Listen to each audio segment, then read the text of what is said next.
Welcome to a Fireside Reading of A Connecticut Yankee in King Arthur's Court by Mark Twain, Chapter 11, The Yankee in Search of Adventures. There never was such a country for wandering liars, and they were of both sexes. Hardly a month went by without one of these tramps arriving, and generally loaded with a tale about some princess or other wanting help to get her out of some faraway castle where she was held in captivity by a lawless scoundrel, usually a giant. Now, you'd think that the first thing the king would do after listening to such a novelette from an entire stranger would be to ask for credentials. Yes, and a pointer or two as to locality of castle, best route to it, and so on. But nobody ever thought of so simple and common sense a thing as that. No, everybody swallowed these people's lies whole and never asked a question of any sort or about anything. Well, one day, when I was not around, one of these people came along, it was a she one this time, and told a tale of the usual pattern. Her mistress was a captive in a vast and gloomy castle, along with 44 other young and beautiful girls, pretty much all of them princesses. They had been languishing in that cruel captivity for 26 years. The masters of the castle were 3 stupendous brothers, each with 4 arms and 1 eye, the eye in the center of the forehead and as big as a fruit. Sort of fruit not mentioned, their usual slovenliness in statistics. Would you believe it? The king and the whole round table were in raptures over this preposterous opportunity for adventure. Every knight of the table jumped for the chance and begged for it. But to their vexation and chagrin, the king conferred it upon me, who had not asked for it at all. By an effort I contained my joy when Clarence brought me the news, but he could not contain his. His mouth gushed delight and gratitude in a steady discharge, delight in my good fortune, gratitude to the king for this splendid mark of his favor for me. He could keep neither his legs nor his body still, but pirouetted about the place in an airy ecstasy of happiness. On my side, I could have cursed the kindness that conferred upon me this benefaction, but I kept my vexation under the surface for policy's sake, and did what I could to let on to be glad. Indeed, I said I was glad, and in a way it was true. I was as glad as a person is when he is scalped. Well, one must make the best of things and not waste time with useless fretting, but get down to business and see what can be done. In all lies there is wheat among the chaff. I must get at the wheat in this case, so I sent for the girl, and she came. She was a comely enough creature, and soft and modest, but if signs went for anything, she didn't know as much as a lady's watch. I said, "My dear, have you been questioned as to particulars?" She said she hadn't. "Well, I didn't expect you had, but I thought I would ask to make sure. It's the way I've been raised. Now, you mustn't take it unkindly if I remind you that as we don't know you, we must go a little slow. You may be all right, of course, and we'll hope that you are, but to take it for granted isn't business. You understand that. I'm obliged to ask you a few questions. Just answer up fair and square, and don't be afraid. Where do you live? Where do you live when you're at home?" "In the land of Moder, fair sir." "Land of Moder. I don't remember hearing of it before. Parents living?" As to that, I know not yet if they still live, sith it is many a year that I have lain shut up in the castle. Your name, please? I hight the Demoiselle Alessandre la Carteloise, and it please you. Do you know anybody here who can identify you? That were not likely, fair lord, I being come hither now for the first time. Have you brought any letters, any documents, any proof that you're trustworthy and truthful? Of a surety no, and wherefore should I? Have I not a tongue, and can I not say all that myself? But you're saying it, you know, and somebody else is saying it is different. Different? How might that be? I fear me I do not understand. Don't understand? Oh, land of... Why, you see, why, great Scott, can't you understand a little thing like that? Can't you understand the difference between your... Why do you look so innocent and idiotic? In truth, I know not, but, and it were the will of God. Yes, I reckon that's about the size of it. Don't mind my seeming excited, I'm not. Well, let us change the subject. Now, as to this castle with 45 princesses in it and 3 ogres at the head of it, tell me, where is this harem? Harem? The castle, you understand. Where's the castle? Oh, as to that, it is great and strong and well beseen, and lieth in a far country. Yes, it is many leagues. How many? Aye, fair sir, it were woundily hard to tell, they are so many, and do so lap the one upon the other, and being made all in the same image, and tinct with the same colour, one may not know the one league from its fellow, nor how to count them, except they be taken apart, and yet wit well it were God's work to do that, being not within man's capacity. For ye will note... Hold on. Never mind about the distance. Whereabouts does the castle lie? What's the direction from here? Ah, please you, sir, it hath no direction from here, by reason that the road lieth not straight, but turneth evermore. Wherefore the direction of its place abideth not, but is sometime under the one sky, and anon under another.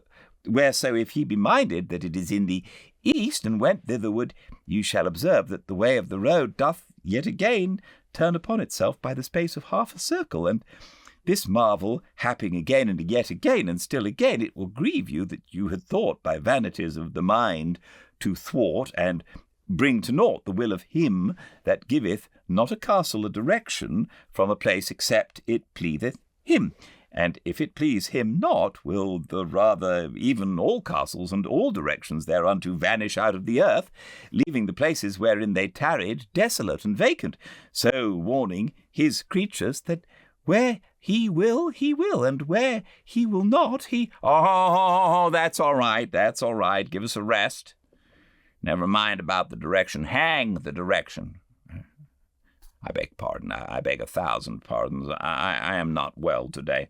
Pay no attention when I soliloquize. It's an old habit, an old bad habit, and hard to get rid of when one's digestion is all disordered with eating food that was raised forever and ever before he was born. Good land, a man can't keep his functions regular on spring chickens 1,300 years old. But come, never mind about that. Have you got such a thing as a map of that region about you now? A good map? Is it peradventure that manner of thing which of late the unbelievers have brought from over the great seas, which, being boiled in oil and an onion and salt added thereto, doth... What, a map? What are you talking about? Don't you know what a map is? There, never mind. Don't explain. I hate explanations. They fog a thing up so that you can't tell anything about it. Run along, dear. Good day. Show her the way, Clarence. Oh, well, it was reasonably plain now why these donkeys didn't prospect these liars for details. It may be that this girl had a fact in her somewhere, but I don't believe you could have sluiced it out with a hydraulic, nor got it with the earlier forms of blasting, even. It was a case for dynamite. Why, she was a perfect ass. And yet the king and his knights had listened to her as if she'd been a leaf out of the gospel. It kind of sizes up the whole party. And think of the simple ways of this court. This wandering wench hadn't any more trouble to get access to the king in his palace than she would have had to get into the poorhouse in my day and country. In fact, he was glad to see her, glad to hear her tale. With that adventure of hers to offer, she was as welcome as a corpse is to a coroner. Just as I was ending up these reflections, Clarence came back. I remarked upon the barren result of my efforts with the girl. Hadn't got hold of a single point that would help me to find the castle. The youth looked a little surprised or puzzled or something, and intimated that he had been wondering to himself what I had wanted to ask the girl all these questions for. "Why, great guns," I said, "don't I want to find the castle, and how else would I go about it?" "La, sweet your lordship, one may lightly answer that, I ween. She will go with thee. They always do. She will ride with thee." "Ride with me? Nonsense." "But of a truth she will. She will ride with thee. Thou shalt see." "What? She browse around the hills and scour the woods with me alone, and I as good as engaged to be married? Why, it's scandalous. Think how it would look." My, the dear face that rose before me. The boy was eager to know all about this tender matter. I swore him to secrecy and then whispered her name. Puss Flanagan. He looked disappointed and said he didn't remember the Countess. How natural it was for the little courtier to give her a rank. He asked me where she lived. "In East I came to myself and stopped, a little confused. And I said, "Never mind now, I'll tell you sometime." And might he see her? Would I let him see her some day? It was but a little thing to promise, 1,300 years or so, and he so eager, so I said yes, but I sighed. I couldn't help it. And yet there was no sense in sighing, for she wasn't born yet. But that is the way we are made. We don't reason where we feel, we just feel. My expedition was all the talk that day and that night, and the boys were very good to me and made much of me, and seemed to have forgotten their vexation and disappointment, and come to be as anxious for me to hive those ogres and set those ripe old virgins loose as if it were themselves that had the contract. Well, they were good children, but just children, that's all. And they gave me no end of points about how to scout for giants and how to scoop them in, and they told me all sorts of charms against enchantments and gave me salves and other rubbish to put on my wounds.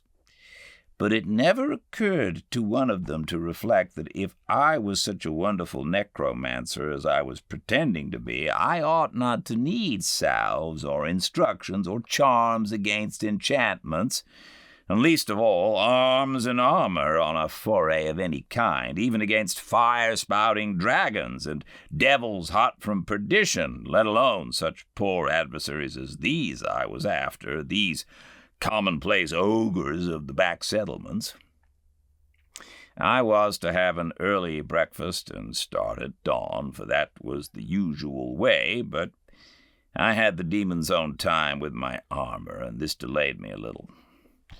It's troublesome to get into, and there is so much detail. First, you wrap a layer or two of blanket around your body for a sort of cushion and to keep off the cold iron. Then you put on your sleeves and shirt of chainmail. These are made of small steel links woven together, and they form a fabric so flexible that if you toss your shirt onto the floor, it slumps into a pile like a peck of wet fishnet.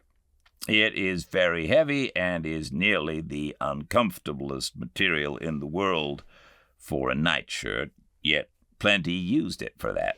Tax collectors and reformers and one-horse kings with a defective title and those sorts of people.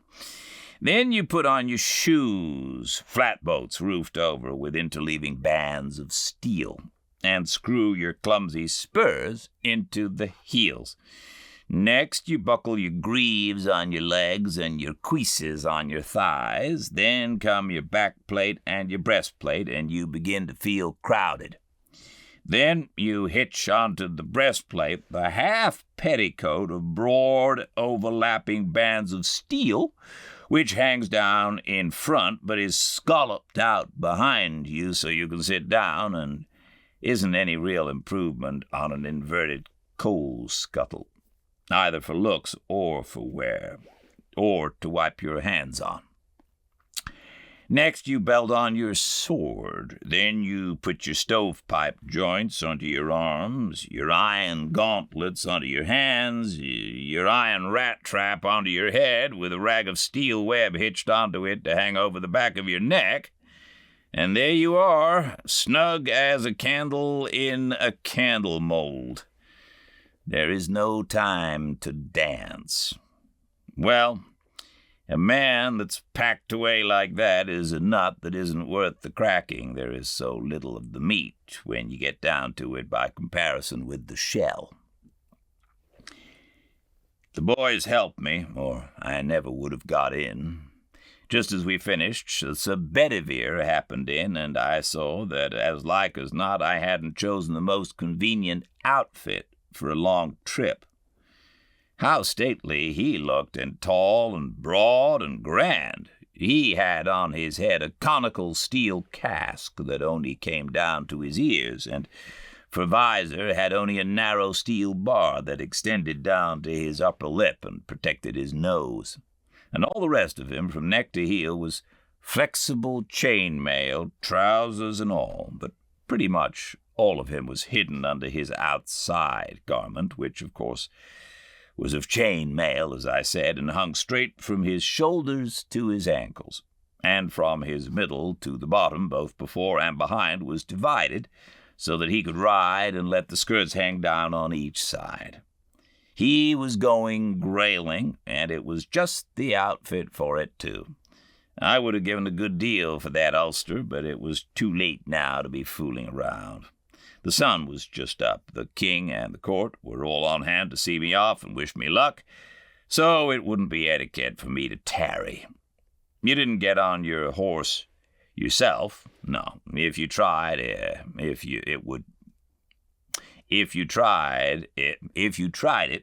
you would get disappointed. They carry you out just as they carry a sunstruck man to the drugstore, and put you on and help get you to rights and fix your feet in the stirrups. And all the while you do feel so strange and stuffy and like somebody else, like somebody that has been married on a sudden or struck by lightning or something like that and hasn't quite fetched around yet and is sort of numb and can't just get his bearings. Then they stood up the mast they called a spear in its socket by my left foot, and I gripped it with my hand. Lastly, they hung my shield around my neck, and I was all complete and ready to up anchor and go to sea. Everybody was as good to me as they could be, and a maid of honor gave me the stirrup cup her own self. There was nothing more to do but for that damsel to get up behind me on a pillion, which she did, and put an arm or so around me to hold on. And so we started, and everybody gave us a goodbye and waved their handkerchiefs or helmets, and everybody we met going down the hill and through the village was respectful to us, except some shabby little boys on the outskirts. They said, "Oh, what a guy," and hove clods at us. In my experience, boys are the same in all ages. They don't respect anything. They don't care for anything or anybody. They say, "Go up, bald head," to the prophet going his unoffending way in the gray of antiquity. They sass me in the holy gloom of the Middle Ages, and I had seen them act the same way in Buchanan's administration. I remember because I was there and helped.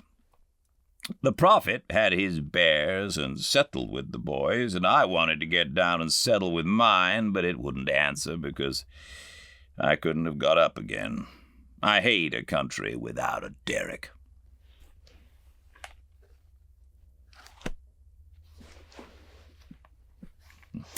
Thank you all for joining me. I'm going to see you all tomorrow, same time and place, 5 Pacific at Fireside Reading on Instagram. I do hope you can join me. Until then, everyone, do stay very well. Bye-bye.